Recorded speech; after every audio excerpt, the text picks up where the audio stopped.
Hi, welcome to the Listen Up Girl podcast, your daily LGBTQ plus news podcast. I'm Zach Randles-Friedman. Today's Thursday, June 25th, 2026. We are day 25 of Pride Month. We are 3 days out from the New York City Pride March. San Francisco kicks off its full Pride weekend tonight. And the news is not slowing down for anyone. Today, Congress tells the FCC to keep its hands off our TV screens. A Republican governor says no to her own party for the third time. Rachel Maddow celebrates a string of legal wins against the Orange Convicted Felons Administration. A reality TV star comes out just in time for Pride, and we're counting down to what would be the biggest Pride weekend in years. So let's start with the FCC. Wants to label U.S. Congress says no. The battle over LGBTQ plus content on television just escalated. And this time we've got some backup. Back in April, FCC Brendan Carr, a Trump appointee, floated the idea of creating a new TV rating system that would slap warning labels on any content featuring transgender or non-binary characters. Yes, they were actually thinking of doing this. It's hard to believe that we are in 2026, but yes.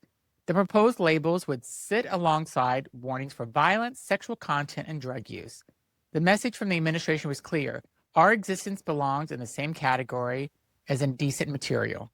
Well, on June 22nd, 68 House Democrats pushed back hard, led by Congressional Equality Caucus Chair Representative Mark Tancano of California and Representative Jan Schawski of Illinois. Lawmakers sent a letter to the FCC chair, Carr, making their position crystal clear.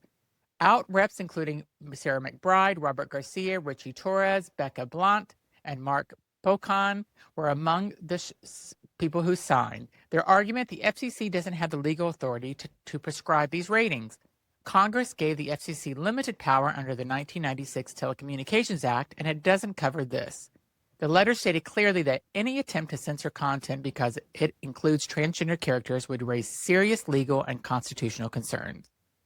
GLAAD called the FCC's move a brazen attempt to erase us from television, and PEN America said FCC was trying to take the tactics of censorships from our libraries into our living rooms.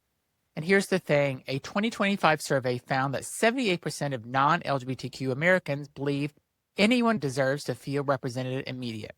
The FCC is picking a fight that most of the country doesn't want.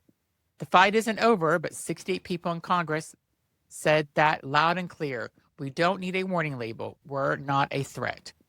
We're your neighbors, we're your family, your coworkers, and we deserve to be seen. So, finally, a little bit of a good news. Next, Rachel Maddow is feeling herself, and for a good reason.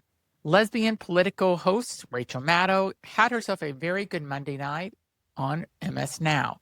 The occasion, a string of legal losses for the Orange Convicted Felons Administration that had Maddow genuinely lit up. The biggest development, a federal judge, a Republican appointed one no less, threw out 6 grand jury subpoenas that the Orange Convicted Felons Justice Department had issued against Democratic officials in Minnesota. So we're talking about Governor Tim Walz, Minneapolis Mayor Jacob Frey, and Minnesota Attorney General Keith Ellison, among others. The DOJ had been targeting these officials, and the judge said that the subpoenas were issued to unlawfully harass Democratic officials with zero investigation jurisdiction to back them up. Maddow's take, she said that we've all been needing to hear. Why do you choose to fight?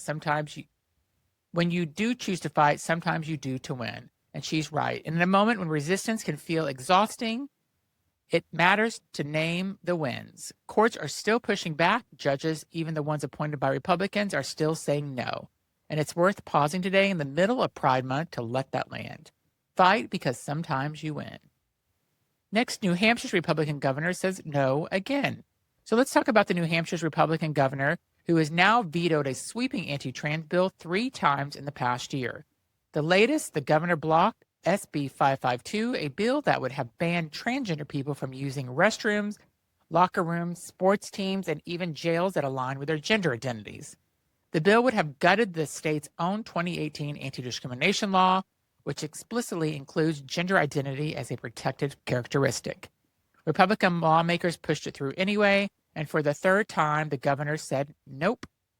She's not an ally in a way our community would define one. She's a conservative governor navigating real political pressure from her own party. But 3 vetoes is not an accident. It's a pattern in creating a very real firewall for trans people living in New Hampshire. Republican legislators say that they'll keep trying, but they don't have the 2/3 majority needed to override her. Sometimes protection comes from the most unexpected places. And right now in New Hampshire, a Republican governor is holding the line. So thank you, Republican governor in New Hampshire. Next, San Francisco Pride Weekend begins tonight, and the Trans March leads the way. If you are in San Francisco today, tonight is the night. The Trans March kicks off in Dolores Park, an annual community-led gathering that centers trans, gender nonconforming, and non-binary voices, and marks the beginning of one of the most legendary Pride weekends in the world.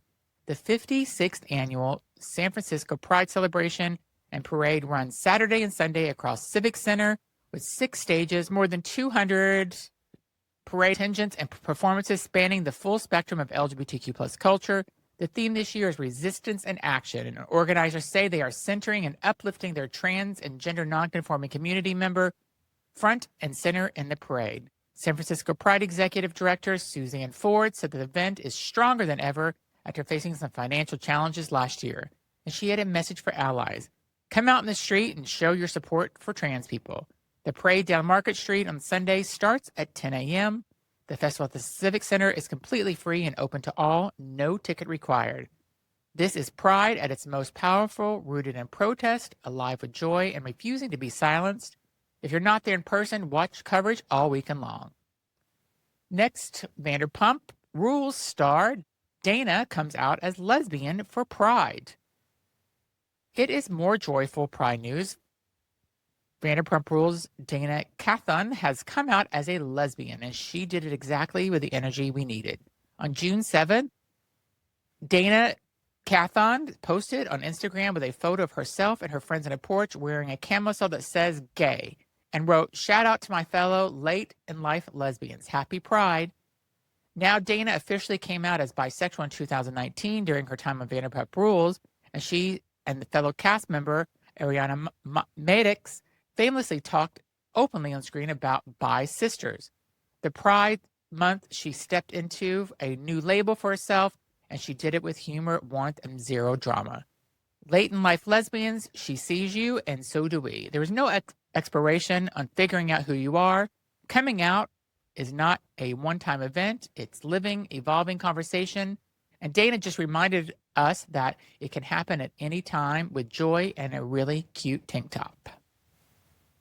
Then we go to New York City Pride. It's 3 days away. So let's bring it home with the countdown, because we are 3 days away from the New York City Pride March, and the energy is building.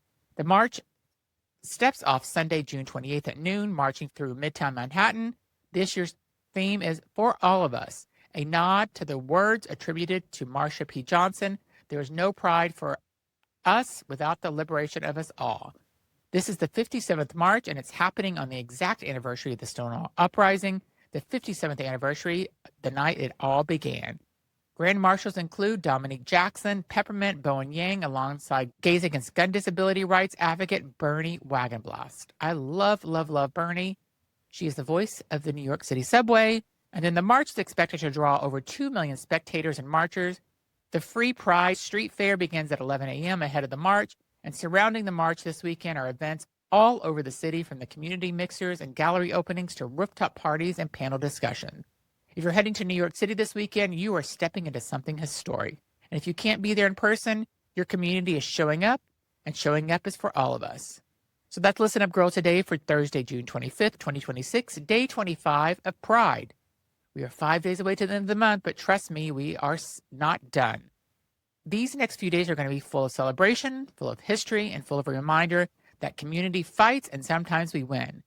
If today's episode meant something to you, I need you to do 3 things. Follow and subscribe wherever you get this podcast. Leave us a rating and review. Those generally help more people find us.